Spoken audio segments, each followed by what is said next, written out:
नमस्कार, सुभाष आर्ट्स अकॅडमीमध्ये तुमचं स्वागत आहे।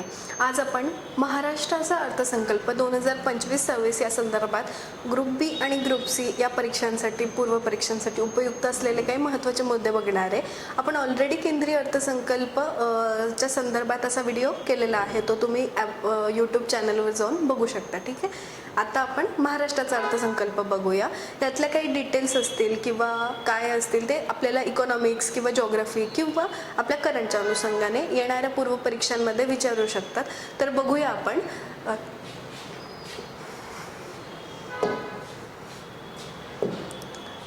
आपले माननीय उपमुख्यमंत्री आणि तसेच महाराष्ट्राचे वित्तमंत्री अजित पवार साहेबांनी सादर केलेलं जे अर्थसंकल्पीय भाषण होतं, त्यात जे मुद्दे दिलेले होते ते म्हणजेच आपल्या अर्थसंकल्पाचा क्रक्स असतो। तर त्यात जे मुद्दे दिलेले ते आपण इथे बघतोय। यात काय काय डिटेल्स दिलेत बघूया आपण। सुरुवात करू। काय होतं या वर्षाचं वैशिष्ट्य म्हणजे काय, तर आपले शिखांचे 9वे गुरु श्री गुरु तेग बहादूर यांच्या हुतात्म्याचं हे 350वे वर्ष आहे।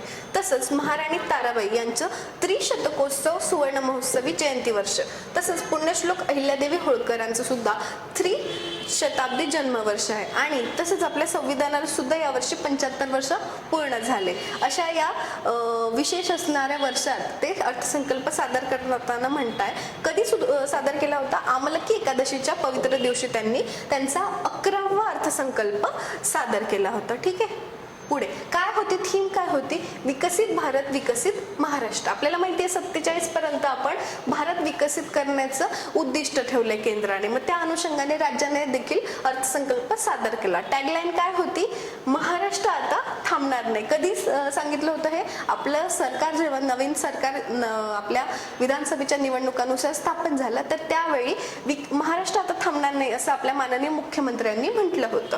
काय होतं, महाराष्ट्र आता थांबणार नाही, विकास आता लांबणार नाही। ठीक आहे, पुढे बघा। विकास चक्र म्हणून एक संकल्पना आहे यात। तर जसं काही केंद्राचे आपण 4 इंजिन बघितले होते विकासाचे, त्यात एक गुंतवणूक सुद्धा होतं, तसंच राज्याने देखील गुंतवणुकीला प्राधान्य दिलंय। काय म्हणतात ते, अर्थव्यवस्थेच्या विकास चक्राला चालना देण्यासाठी खाजगी तसेच शासकीय गुंतवणूक, नागरिकांचा उपभोग खर्च आणि निर्यात, त्यातलं खाजगी किंवा आपण तिथे वर्गीकरण नव्हतं केलं, पण तिथे फक्त गुंतवणूक म्हटलं होतं, आणि निर्यात, हे 2 केंद्राच्याच अर्थसंकल्पातले विकास इंजिन आहेत। ठीक आहे, ते राज्याच्या अर्थसंकल्पात देखील आपल्याला आढळतात। तसं गुंतवणूक आणि रोजगार निर्मिती बघूया। आपल्याला माहिती आहे FDI मध्ये महाराष्ट्राचा प्रथम क्रमांक लागत असतो। थेट विदेशी गुंतवणुकीच्या बाबतीत देशात अव्वल आहे महाराष्ट्र। 25ला जे दावोस येथे झालेली जी परिषद होती, जागतिक आर्थिक विकास परिषद होती, ती जागतिक आर्थिक परिषदेत, त्याच्यात आपण 63 कंपन्यांसोबत करार केले आहे। ठीक आहे, त्यातून काय होणार आहे की 16 लाख रोजगार निर्मिती होण्याचा अंदाज व्यक्त केलेला आहे। आपलं जेव्हा सरकार स्थापन झालं होतं तेव्हा सरकारने 100 दिवसांचा 7 कलमी कृती आराखडा एक सादर केला होता। पुढे उद्योग विकास म्हणून आहे। महाराष्ट्र लवकरच एक नवीन औद्योगिक धोरण जाहीर करणार आहे। मग त्या उद्योग धोरणाचं उद्दिष्ट काय असणार आहे, तर 40 लाख कोटीची गुंतवणूक करायची आपल्याला आणि 50 लाख रोजगार निर्मिती करायची। हे आपल्या जे नवीन धोरण जाहीर करणार आहे त्याचं उद्दिष्ट असणार आहे। ठीक आहे, तसंच आपण केंद्र शासनाचे जे नवीन कामगार संहिता आहे त्यानुसार नवीन कामगार नियम सुद्धा तयार करतोय। ठीक आहे, पुढे आता निर्यातीत वाढ होण्यासाठी राज्याने महाराष्ट्र राज्य निर्यात प्रोत्साहन धोरण कधी जाहीर केले, 2023 मध्ये। त्यानुसार राज्यात किती सेज आहेत, तर 37 सेज आहे विशेष आर्थिक क्षेत्रे। त्यानंतर 8 काय कृषी निर्यात क्षेत्रे आहेत। त्यानंतर निर्यात केंद्रित 27 औद्योगिक पार्क आहेत। आपल्या राज्याचं योगदान किती आहे निर्यातीत, एकूण देशाच्या 15.4%। पहिलं कुठलं राज्य आहे तर निर्यातीत, ते असतं गुजरात। ठीक आहे, तसंच आपण याच्यासाठी एक प्रोग्राम आहे, एक जिल्हा एक उत्पादन, जिल्ह्यांना निर्यात केंद्रित म्हणून विकसित करण्यासाठी हा आपण कार्यक्रम सुरू केला। काय, 1 प्रोडक्ट 1 डिस्ट्रिक्ट 1 प्रोडक्ट। पुढे एक लॉजिस्टिक धोरण सुद्धा आपण मागच्या वर्षी जाहीर केलं। काय, तर आपण लॉजिस्टिक पायाभूत सुविधाचा विकास करण्यासाठी, त्यातून आपल्याला 5 लाख प्रत्यक्ष अप्रत्यक्ष रोजगाराची निर्मिती होणार आहे। वर्ष लक्षात ठेवायचं 2024। तसंच ग्रोथ हबची स्थापना कुठे करणार आहे आपण, मुंबई महानगर महानगर प्रदेशात आपण ग्रोथ आंतरराष्ट्रीय दर्जाचं आर्थिक विकास केंद्र म्हणजेच काय तर ग्रोथ हब स्थापन करणार आहेत। नंतर या 7 ठिकाणी आंतरराष्ट्रीय दर्जाची व्यापार केंद्रे सुद्धा निर्माण करणार आहे। जर एक असेल तर लक्षात ठेवायचं, पण 7 दिले तर तुम्हाला 7 लक्षात ठेवणं काही अपेक्षित नाही, सगळेच मुंबईचे दिसत आहेत ते, ठीक आहे। सध्या 2025 ला आपल्या मुंबईची अर्थव्यवस्था किती आहे तर $140 बिलियन आहे। तर 2030 मध्ये उद्दिष्ट काय आपलं $300 बिलियन करायचे, म्हणजे जवळपास दुप्पट करायचं। 140चं काय करायचंय 300। त्यानंतर 2047चं उद्दिष्ट काय आपलं हे लक्षात ठेवा, $1.5 ट्रिलियन आपल्याला अर्थव्यवस्था करायची आहे। पुढे एकीकडे आपला नक्षलग्रस्त म्हणून ओळखला जाणारा गडचिरोली जिल्हा आता स्टील हब म्हणून उदयाला येतो आणि दावोसची जी परिषद झाली त्यात देखील यासाठी वेगवेगळे करार करण्यात आले होते, ठीक आहे। पुढे एक सामूहिक प्रोत्साहन योजना आहे, कशासाठी समतोल प्रादेशिक विकासाला प्रोत्साहन देण्यासाठी। म्हणजे काय तर पश्चिम महाराष्ट्र असू द्या, विदर्भ असू द्या, त्यानंतर आपला मराठवाडा असू द्या, अशा प्रत्येक विभागाचा विकास कसा समतोल झाला पाहिजे त्यासाठी, ठीक आहे। पुढे एक मुंबई बंगळूर इंडस्ट्रियल कॉरिडॉर साठी भूसंपादनाची कार्यवाही, ठीक आहे। पुढे एक राज्याला तांत्रिक वस्त्रोद्योगाचं जागतिक केंद्र म्हणून विकास करण्यासाठी महाराष्ट्र टेक्निकल टेक्सटाईल मिशनची सुद्धा स्थापना करतो। याचा फायदा मुख्यतः कोणाला होणार आहे तर विदर्भातील कापूस उत्पादक शेतकऱ्यांना याचा स्पेसिफिकली फायदा होणार आहे। त्यानंतर हातमाग विणकरांना प्रोत्साहन आणि सुविधा देण्यासाठी आपण नागपूरला एक अर्बन हाट केंद्र स्थापन करतोय, कशाशी रिलेटेड आहे हातमाग उद्योगाशी, कुठे नागपूरला। पुढे मैत्री पोर्टल आपण सुरू केलंय, कधी जुलै 2023 ला आपण कायदाच केला त्यासाठी, महाराष्ट्र उद्योग व्यापार आणि गुंतवणूक सुविधा कायदा। कशासाठी आहे तो गुंतवणूकदार आणि उद्योजकांना राज्यात व्यवसायासाठी अधिक पूरक परिसंस्था विकसित करण्याच्या उद्देशाने। त्या अंतर्गत आपण या 17 विभागांतर्गत देणाऱ्या 141 सेवा आपण या पोर्टलवरच देतोय, ठीक आहे। तसंच आपण एक इनोव्हेशन सिटी उभारतोय, ती कुठे नवी मुंबईलाच। मागे देखील आपण बघितलं ग्रोथ हब कुठे उभारतोय मुंबईलाच, आता हे इनोव्हेशन सिटी सुद्धा कुठे उभारतोय आपण नवी मुंबईलाच। आपल्या महाराष्ट्राच्या राज्य कौशल्य विद्यापीठाला कोणाचं नाव देण्यात आलंय तर माननीय रतन टाटा यांचं नाव त्याला देण्यात आलंय। तर त्या विद्यापीठाकडनं मायक्रोसॉफ्ट कंपनी मार्फत एक 10,000 महिलांना कौशल्य कृत्रिम बुद्धिमत्ता या विषयाचं प्रशिक्षण देण्यात येणार आहे। कोणती कंपनी आहे मायक्रोसॉफ्ट, आणि 10,000 महिलांना त्यांना फोकस केलं गेलेलं आहे। पुढे आता इथे एक पायाभूत सुविधा विकास म्हणून टॉपिक आहे, इथे एक बघा दिलेलं आहे, पायाभूत सुविधांमध्ये जर तुम्ही ₹1 गुंतवणूक केली तर त्याचं आउटपुट काय भेटतं की स्थूल राज्य उत्पन्नात आपला 2.5 ते 3.5 रुपयांची वाढ होते। म्हणजे काय तर पायाभूत सुविधा काय असतं, रस्ते, रेल्वे, दळणवळण असू द्या, किंवा विजेच्या सोयी सुविधा असतील, किंवा पाणी पुरवठा, किंवा एकंदरीत एक सगळ्याच पायाभूत सुविधा कन्सिडर करू शकतो आपण। तर त्याच्यात जर तुम्ही ₹1 दिला तर आउटपुट म्हणून तुम्हाला काय येणार आहे 2.5 ते 3.5 रुपयाची वाढ होईल। म्हणजे काय तर रस्ते चांगले असतील तर पेट्रोल कमी लागेल, असं इनडायरेक्ट त्याचं रिलेशन आहे। पुढे महाराष्ट्र सागरी विकास धोरण 2023 ला जाहीर केलं होतं। आता सागरी विकास म्हटल्यावर कशाचा विकास येईल, त्याच्यात बंदर विकासासाठी काहीतरी आपण सोयी सुविधा करणार आहे। तसंच बंदराचा कमाल कराराचा कालावधी किती केलाय आपण 90 वर्ष केलेला आहे। पुढे आपल्याला माहिती आहे एक वाढवण बंदर म्हणून आपण विकसित करतो, कुठे पालघर जिल्ह्यात आहे। तर आपला जे JNPT बंदर आहे सध्याचं जवाहरलाल नेहरू बंदराच्या सध्याच्या क्षमतेपेक्षा त्याची क्षमता किती असणार आहे, तिप्पट क्षमता असणार आहे। कसली माल हाताळणी क्षमता डायरेक्ट तिप्पट होणार आहे, आणि 30 पर्यंत हे बंदर काय होणार आहे माल वाहतूक सुरू करेल अपेक्षित आहे असं। तसंच कंटेनर हाताळणी करणाऱ्या जगातल्या पहिल्या 10 बंदरांमध्ये याचा समावेश होणार आहे। तर महाराष्ट्राचं त्याच्याने काय होईल की श्रेणीवर्धनच होणार आहे एकंदरीतच महाराष्ट्रात ते बंदर असल्यामुळे, ठीक आहे। त्यानंतर या वाढवण बंदराजवळ मुंबईसाठी 3रं विमानतळ सुद्धा प्रस्तावित केलेलं आहे आपण। पुढे अजून एक बंदर विकसित करतोय, कुठे पालघर जिल्ह्यात मौजे मुरबे या ठिकाणी, ठीक आहे। कशाच्या खाजगी क्षेत्राच्या सहभागाने आपण ते विकसित करतोय। पुढे प्रवासी जेट्टी मागे जेट्टीचे एक ऍक्सिडेंट झाला होता माहितीये तुम्हाला, ठीक आहे। कुठे स्थापन करतोय मुंबईत गेटवे ऑफ इंडिया लगत रेडिओ क्लब येथे प्रवासी वाहतुकीसाठी सुसज्ज जेट्टीचं काम सुरू केलेलं आहे। एक तरंगती जेट्टी म्हणून सुद्धा प्रकल्प आहे, कुठे तो काशीद येथे जिल्हा रायगड, ठीक आहे। त्यानंतर शोर प्रकल्प म्हणून आहे. तर शोर म्हटल्यावर काय येणार आहे, तर किनारपट्टीशी संदर्भात काहीतरी असेल. काय, हवामान बदल, समुद्राच्या पातळीत वाढ होत असल्यामुळे निर्माण होणाऱ्या नैसर्गिक आपत्तीपासून बचाव करण्यासाठी ते महाराष्ट्रातील किनारी जिल्ह्यांमध्ये कार्यान्वित करतोय आपण. काय, शोर प्रकल्प. ठीक आहे.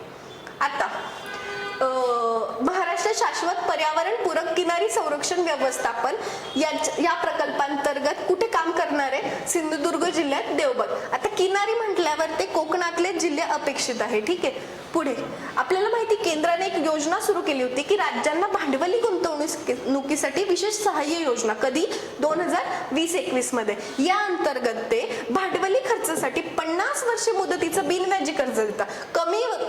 कमी व्याज नाही तर डायरेक्ट बिनव्याजी कर्ज देतात राज्यांना भांडवली गुंतवणुकीसाठी. ठीक आहे. यानंतर अमृतकाल राज्य रस्ते विकास आराखडा आपण 2025-47 तयार केलेला आहे. काय करणार या अंतर्गत, की रस्त्यांचा विकास करणार आहे. की म्हटलंच आहे तिथं बघा, या आराखड्यात पर्यटन केंद्र, तीर्थक्षेत्र, धार्मिक स्थळं, किल्ले, राष्ट्रीय उद्याने, अभयारण्य, 5000 पेक्षा जास्त लोकसंख्येच्या वसाहती, सर्व जिल्हा मुख्यालय आणि तालुका मुख्यालय जोडण्यासाठी रस्त्यांचा समावेश करण्यात येणार आहे. आता काय, याच्यात सर्वच येऊन गेलं, म्हणजे असं एकही ठिकाण उरलं नसेल की ते यात येणार नाही. म्हणजे एकंदरीत पूर्णच पायाभूत सुविधेचा आपल्याला विकास करायचा आहे. पुढे, आशियाई विकास बँकेच्या साह्याने रस्ते विकास. कोण हेल्प करते आपल्याला, एशियन डेव्हलपमेंट बँक.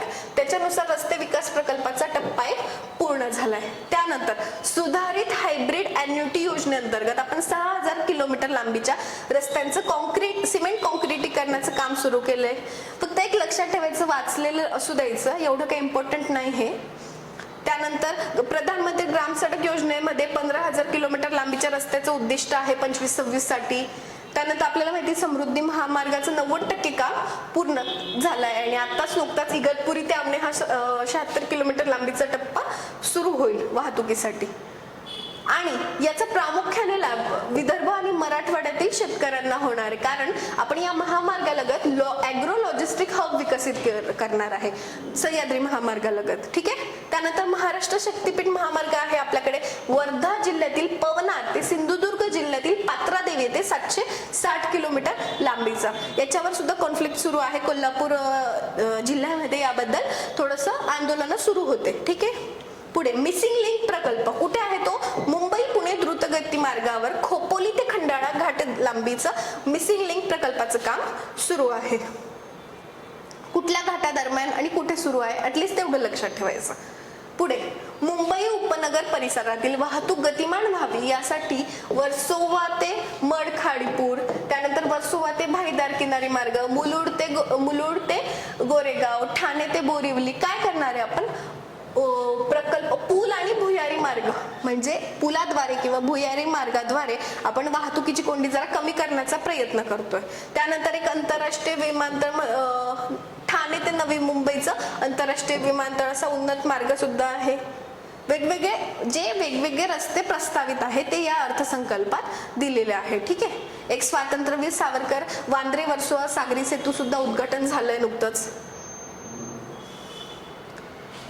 पुणे ते शिरूर 54 किलोमीटरचा मार्ग आहे. त्यानंतर मेट्रो कुठे महाराष्ट्रात, कुठे कुठे, मुंबई, नागपूर आणि पुणे. ठीक आहे. त्यानंतर नवी मुंबईला आंतरराष्ट्रीय विमानतळ नवी मुंबईतलं उल्वे येथे नव्याने विकसित होत आहे. ठीक आहे. नवी मुंबई आंतरराष्ट्रीय विमानतळाची दरवर्षीची 90 दशलक्ष प्रवासी आणि 2.6 दशलक्ष टन वाहतुकीची क्षमता असणारे 85% काम पूर्ण झालं या प्रकल्पाचं. पुढे, डॉक्टर बाबासाहेब आंबेडकर आंतरराष्ट्रीय विमानतळ कुठे, नागपूरला.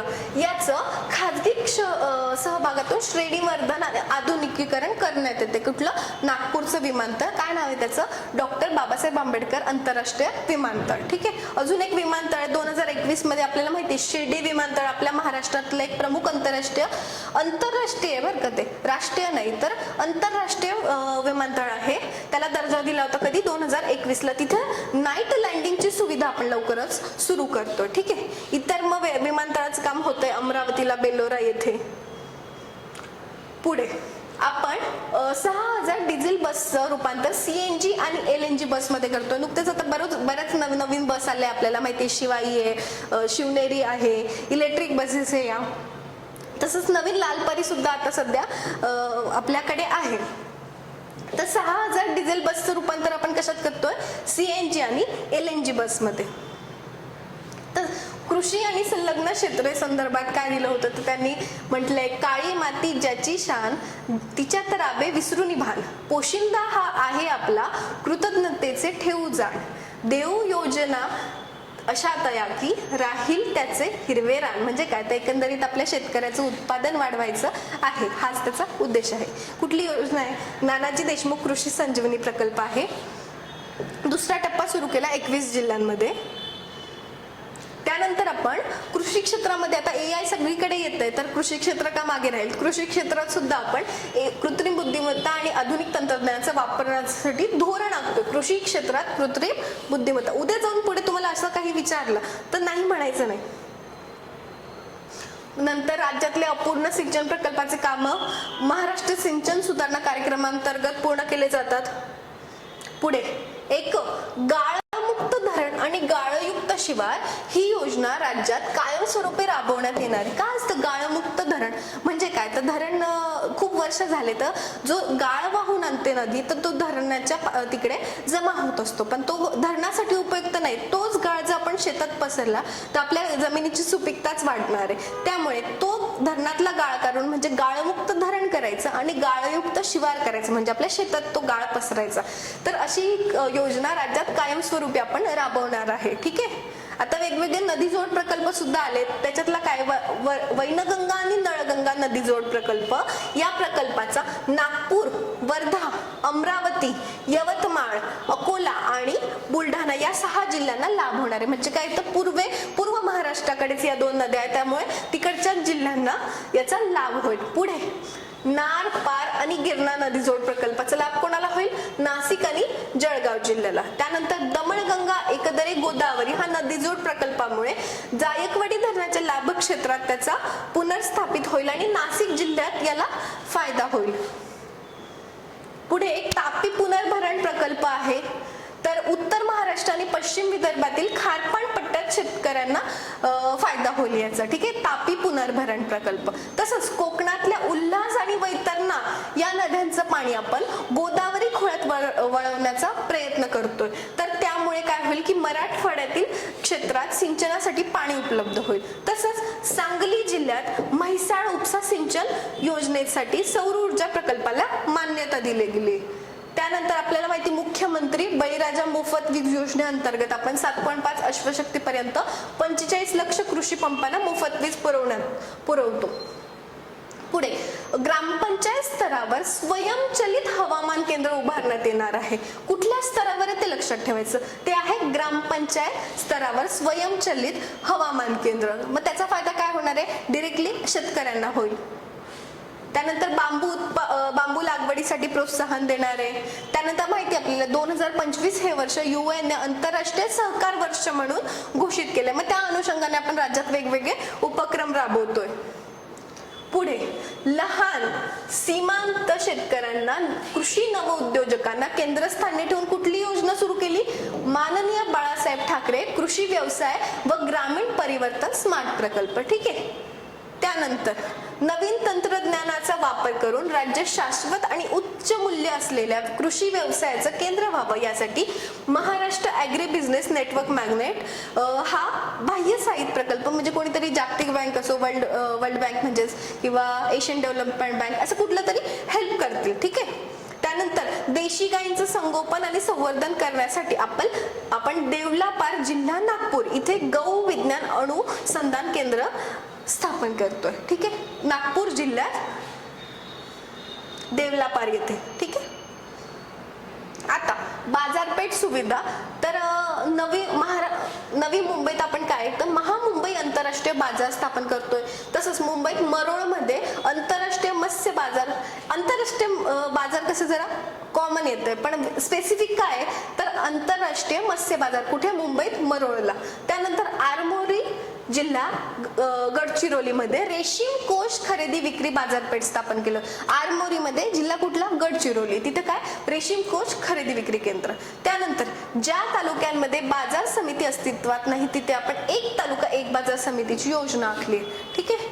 नंतर कृषी क्षेत्रात 16,000 मेगावॅट विजेची मागणी हरित ऊर्जेपासून पूर्ण करण्याचे उद्दिष्ट ठेवून शेतकऱ्यांना दिवसा वीज पुरवठा करणे शक्य व्हावे यासाठी मुख्यमंत्री सौर कृषी वाहिनी योजना. तुम्हाला माहिती आहे आता मोस्टली काय होतं की रात्रीच्या वेळी आपण शेतीसाठी वीज पुरवठा केला जातो, मग त्यामुळे शेतकऱ्यांना बरीच त्याच्यामुळे एक इनकन्व्हिनियन्स त्यांना सोसावा लागतो.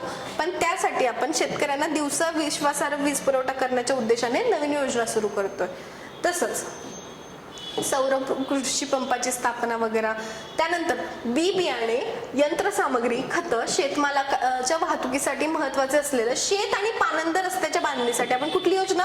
बळीराजा शेत पाणंद रस्ते. म्हणजे काय तर शेतीचे आपण जो माल पिकवतोय तो व्यवस्थित तिथपर्यंत बाजारपेठेपर्यंत पोहोचावा या उद्देशाने आपण वाहतुकीसाठी शेत पाणंद रस्ते योजना सुरू केली. आता सर्वांसाठी घर हे उद्दिष्ट 5 वर्षात आपल्याला साध्य करायचं. त्याच्यासाठी आपण नवीन गृहनिर्माण धोरण लवकरच जाहीर करणार आहे. सर्वांसाठी घर कधी? येत्या 5 वर्षात साध्य करायचे आपल्याला. मग त्याच्यासाठी आपण काय करणार की गृहनिर्माण धोरण आखणार. तसंच प्रधानमंत्री आवास योजनेचा टप्पा 2 आहे ना, तर ही योजना राबवण्यात महाराष्ट्र देशात प्रथम क्रमांकावर आहे. पुढे राज्य शासनाकडनं या योजनेच्या अनुदानात 50,000 रुपयांची वाढ केली गेली. काय? ग्रामीण भागातली आहे. ठीक आहे, प्रधानमंत्री आवास योजना. आता प्रधानमंत्री आवास योजना शहरी, तिकडची कुठली होती? ग्रामीण. या अंतर्गत पुढील 5 वर्षात 5 लाख घरकुलांचे उद्दिष्ट आहे. किती? 5 वर्षात 5 लाख घरकुलांचे उद्दिष्ट ठेवलंय. पुढे प्रधानमंत्री सूर्यघर वीज योजना माहिती आपल्याला. आता नवीन जे सोलर तुम्ही बघत असाल गावाकडे गेलं किंवा अशा मोस्टली ना निम शहरी भागात, म्हणजे जसं की तालुक्याचे किंवा मोठमोठे नगर नाही आहेत, म्हणजे जसं की जळगाव झालं, चाळीसगाव किंवा इकडे म्हणजे कमी डेव्हलप, म्हणजे जिथे फ्लॅट सिस्टीम नाहीये, लोकांचे घरं आहेत, तर तिथे लोक मोस्टली आता सोलर प्लेट्स लावून ते वीज जे सोलरद्वारे तयार होते आणि त्यामुळे काय होतं की येत्या काळात त्यांचं लाईट बिल जे आहे ते शून्यावर जाण्याचे चान्सेस आहे. अशा प्रकारची योजना छतावर सौर ऊर्जा संस्था प्रस्थापित करण्याची योजना आहे. ठीक आहे. 1.5 कोटी वीज ग्राहकांना छतावरील सौर ऊर्जा संच खरेदीसाठी अनुदान देण्याची योजना आहे आणि येत्या काही काळात राज्यातील सुमारे 70% वीज ग्राहकांचे वीज बिल टप्प्याटप्प्याने शून्यावर होईल. ठीक आहे. सातारा जिल्ह्यात मान्याची वाडी आणि टेकवाडी या गावांना सौर ग्राम आपण घोषित केले आहे. ठीक आहे. सातारा जिल्ह्यात मान्याची वाडी आणि टेकवाडी. पुढे राज्यातील रास्तभाव दुकानांमध्ये ई-पॉस मशीन या इलेक्ट्रॉनिक वजन काट्याला जोडण्यात आले आहेत. ठीक आहे. ई-पॉस मशीन जे आहे त्यांचं ते इलेक्ट्रॉनिक वजन काट्याला जोडण्यात येणार आहे. त्याच्यासाठी ते सप्लाय चेन आणि ब्लॉकचेन तंत्रज्ञान वापरून स्वस्त धान्याची वाहतूक व वितरण प्रणाली अधिक पारदर्शक आणि कार्यक्षम करतील. जनजीवन मिशन योजनेअंतर्गत माहिती तुम्हाला 2028 पर्यंत त्याची मुदतवाढ केलेली आहे आपण. ठीक आहे. त्यानंतर गोदावरी खोरे पुनर्भरण आणि मराठवाडा ग्रीड हा आंतरराष्ट्रीय वित्तीय संस्थांच्या सहाय्याने राबवण्यात येणार आहे. पुढे प्रत्येक व्यक्तीला त्याच्या घरापासून 5 किलोमीटरच्या परिघात दर्जेदार प्राथमिक आरोग्य सेवा केंद्र उपलब्ध व्हावे यासाठी विशेष कार्यक्रम हाती घेणार आहे. प्रत्येकाला घरापासून 5 किलोमीटरचे, जसं की आपण म्हणतो ना आपल्या नरेगा योजनेअंतर्गत 5 किलोमीटरच्या आत मजुरी भेटली पाहिजे, तसं आता 5 किलोमीटरच्या आत त्याला आरोग्य सेवा उपलब्ध झाली पाहिजे. ठीक आहे. ठाणे जिल्ह्यात आपण ठाणे रत्नागिरी जिल्ह्यात संदर्भ रुग्णालय, रायगडमध्ये अतिविशेषोपचार रुग्णालय. ठीक आहे. त्यानंतर आपण स्वर्गीय बाबा आमटेंच्या ते जो हे आहे आनंदवनला अनुदानात सुद्धा वाढ केली. आनंदवनच्या अनुदानात अनुसूचित जाती म्हणजे SC साठीच्या ज्या योजना आहेत त्यांच्यामध्ये 42% आणि ST साठीच्या ज्या योजना आहेत त्यामध्ये मागच्या वर्षाच्या तुलनेत तिकडे 42 आणि इकडे 40% भरीव वाढ केली गेली आहे. ठीक आहे. तसंच आदिवासी उपाययोजनेच्या धर्तीवर आपण गोवारी आणि धनगर समाजासाठी सुद्धा काही योजना राबवतो. अल्पसंख्याकांसाठी सुद्धा अल्पसंख्याक संशोधन व प्रशिक्षण संस्था स्थापन करण्यात आली आहे. त्यानंतर दिव्यांगांच्या कल्याणासाठी जिल्हा वार्षिक योजनेतील किमान 1% निधी राखीव ठेवण्याचा निर्णय घेतला. आपल्याकडे यांच्यासाठी आरक्षण सुद्धा आहे. ठीक आहे. राज्यात विविध समाजाच्या उन्नतीसाठी 18 महामंडळे स्थापन करण्यात आली आहेत. त्या महामंडळांचे नाव कोणाच्या नावाने दिलं आहे, म्हणजे कुठल्या समाजासाठी कुठलं महामंडळ आहे ते एकदा बघून घेतलं पाहिजे. त्यानंतर असंघटित कामगार कल्याण आभासी मंडळातून असंघटित कामगारांसाठी काहीतरी सुरक्षा योजना आपण राबवतोय. आता ही विद्यार्थिनींना शिक्षण व परीक्षा शुल्काची प्रतिपूर्त सवलत म्हणजे माहिती आहे ना, तांत्रिक शिक्षण ज्या व्यावसायिक तांत्रिक शिक्षण जे आहे त्यात मुलींना पूर्णतः मोफत देण्याची योजना आहे. मुलींच्या व्यावसायिक शिक्षणाला प्रोत्साहन देण्यासाठी शिक्षण शुल्क आणि परीक्षा शुल्काची 100% प्रतिपूर्त करण्यात येते. आणि त्यासाठी काय आहे की त्यांना मान्यताप्राप्त उच्च आणि व्यावसायिक अभ्यासक्रमांमध्ये त्यांनी प्रवेश घेतलेला पाहिजे आणि त्यांचं वार्षिक उत्पन्न जे आहे 8 लाख रुपयांपेक्षा कमी हवं, तर तुम्हाला या योजनेचा लाभ भेटेल. त्यानंतर लखपती दिदी योजना आली होती, तर 22 लाख महिलांना लखपती दिदी होण्याचा मान मिळाला. आता आपण 25-26 साठी उद्दिष्ट काय ठेवलंय, 24 लाख महिलांना आपल्याला लखपती करायचं. ठीक आहे. त्यानंतर नवी मुंबईच्या उलवेला आपण युनिटी मॉलची स्थापना करतोय. कशासाठी असतं हे, बचत गटांना बचत गटांच्या उत्पादनाची हक्काची बाजारपेठ म्हणून प्रत्येक जिल्ह्यात उमेद मॉल आपण स्थापन करतोय. त्यानंतर ऑलिम्पिक, पॅरा ऑलिम्पिक किंवा आंतरराष्ट्रीय राष्ट्रीय स्पर्धांमध्ये पदक मिळवलं असेल तर त्यांच्यासाठी आपण बक्षिसाच्या रकमेत वाढ केलेली आहे, जेणेकरून काय तर एकमेक याचं बघून दुसऱ्याला प्रोत्साहन भेटेल. ठीक आहे. पुढे छत्रपती शिवाजी शिवछत्रपती क्रीडा संकुल पुण्याचं आपण नूतनीकरण करतोय. त्यानंतर मुंबईतील गुन्हेगारीस प्रतिबंध, जलद आपत्कालीन प्रतिसाद आणि प्रभावी सार्वजनिक सुरक्षेसाठी आपण पोलीस आयुक्त बृहन्मुंबई यांच्या कार्यालयात AI वर आधारित हायटेक कमांड कंट्रोल स्थापन करण्यात येणार आहे. कुठे, पोलीस आयुक्त मुंबई बृहन्मुंबईमध्ये. मुंबईमध्ये बऱ्याच गोष्टी आहेत बरं का, या सगळ्यांची एक लिस्ट काढली पाहिजे की मुंबईत कुठल्या कुठल्या गोष्टी सध्या आपण प्रस्तावित केलेल्या आहेत किंवा कार्यरत आहेत, अशा सगळ्या गोष्टींची लिस्ट, कारण पुढे जाऊन कन्फ्युजन व्हायला नको.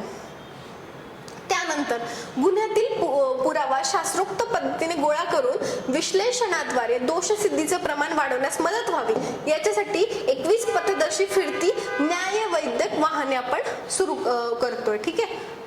महाराष्ट्र सायबर गुन्हे सुरक्षा महामंडळ स्थापित करणार आहे. त्यानंतर पोलीस दलासाठी घर बांधणी अग्रिम म्हणजे काय, कर्ज म्हणजे काय की पोलीस दलात जे अधिकारी आणि कर्मचारी आहेत त्यांना घर बांधणीसाठी अग्रिमे देणे शक्य व्हावे यासाठी आवश्यक ती तरतूद करणार आहे आपण. राज्यात 18 नवीन न्यायालयांची स्थापना करणार आहे.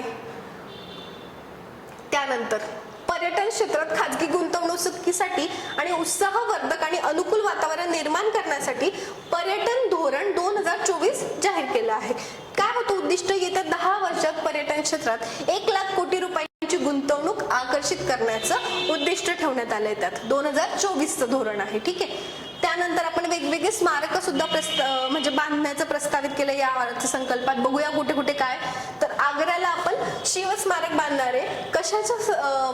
कशाच्या धर्तीवर येते, मुघलांनी नजर कैदेतून आग्र्याहून सुटका, आपली शिवाजी महाराजांची आग्र्याहून सुटका ही जी संकल्पना होती, ही जी घटना होती त्या संकल्पनेवर आधारित आपण तिथे आपण स्मारक बांधणार आहे. ठीक आहे. त्यानंतर शिवसृष्टी आपल्याला माहिती इथे पुण्यातच आहे. कुठे, आंबेगाव मध्ये 4 टप्प्यात भव्य शिवसृष्टी प्रकल्प उभा करतोय आपण. तिथे बऱ्यापैकी 2 टप्प्यांचं काम झालेलं सुद्धा आहे आणि ते आपल्याला बघण्यासाठी उघड सुद्धा झालेलं आहे.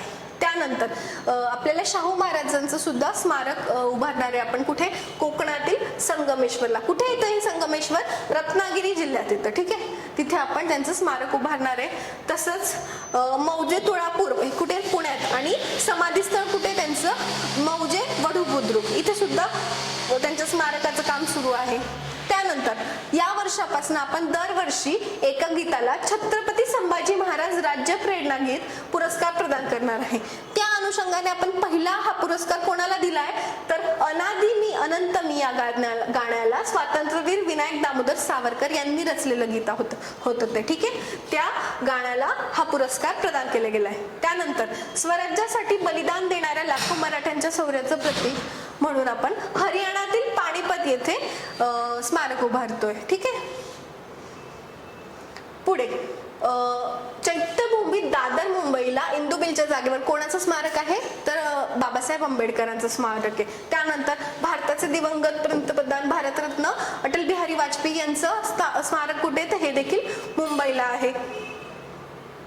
त्यानंतर सावित्रीबाई फुले यांचं कुठे जन्मगाव असलेल्या नायगाव तालुका खंडाळा जिल्हा सातारा इथे स्मारक उभारतोय आणि त्यासोबतच महिला प्रशिक्षण केंद्र सुद्धा उभारतोय. ठीक आहे. पुढे लोकशाहीर अण्णाभाऊ साठे यांचं कुठे आहे तर वाटेगाव तालुका वाळवा जिल्हा सांगली. आणि स्मारकासाठी तसेच त्यांचं नवे प्रस्तावित चिरानगर मुंबई येथील संशोधन आणि प्रशिक्षण संस्थेसाठी सुद्धा निधी उपलब्ध केलेला आहे. चिरानगर मुंबईला काय संशोधन आणि प्रशिक्षण संस्था. त्यानंतर संगमवाडी पुण्याला काय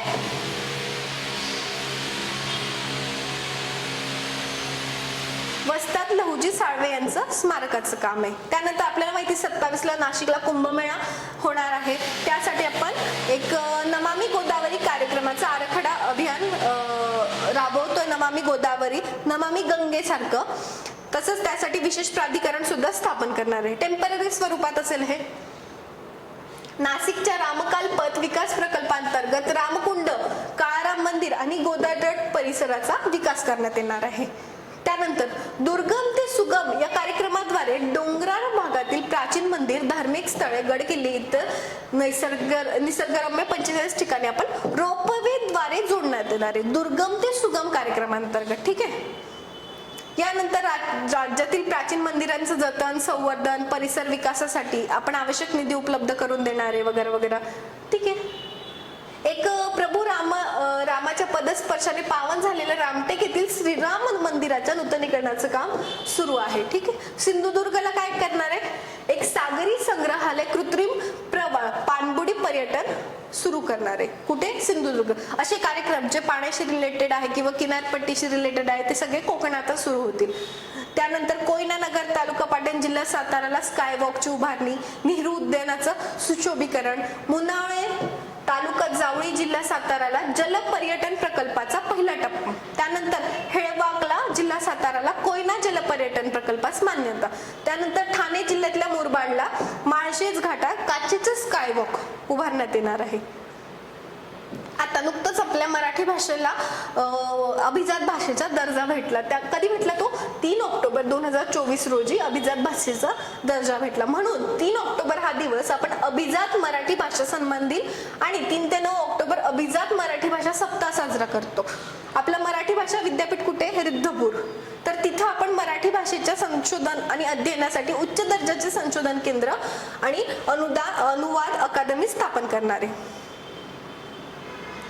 तर भांडवली व कल्याणकारी योजनांवरील खर्चात झालेल्या वाढीमुळे 2024-25 या वर्षात एकूण खर्चाच्या सुधारित अंदाजात वाढ झाली.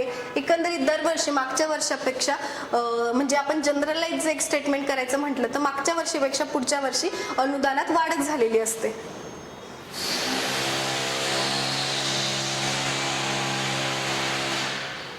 आपल्याला माहिती राजकोषीय सुधारणांमध्ये राज्य नेहमीच अग्रेसर राहिले आणि FRBM कायद्यान्वये आपल्याला राजकोषीय तूट 3% आसपास ठेवायची असते. तर ते 3% कमी ठेवण्यात आपण यशस्वी ठरलो आहे.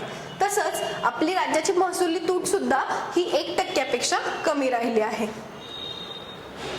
तर हा झाला आपला एकंदरीत महाराष्ट्राचा अर्थसंकल्प. कुठे कुठे काय काय आहे हे फक्त एक ओव्हरलुक करून घ्यायचं आणि काय इम्पॉर्टंट आहे म्हणजे एवढी मोठी PDF असते त्यात कशावर फोकस करायचं हे आपल्याला लक्षात आलं पाहिजे. परीक्षेच्या दृष्टीने काय महत्त्वाचं आहे आपल्याला ते एकदा समजलं म्हणजे आपल्या गोष्टी सोप्या होतात. आपण ही PDF उपलब्ध करून देण्याचा प्रयत्न करू. आपल्या टेलिग्राम चॅनलवर सुभाष IAS अकॅडमीच्या टेलिग्राम चॅनलवर ही PDF उपलब्ध असेल तुमच्यासाठी. ठीक आहे. थँक्यू.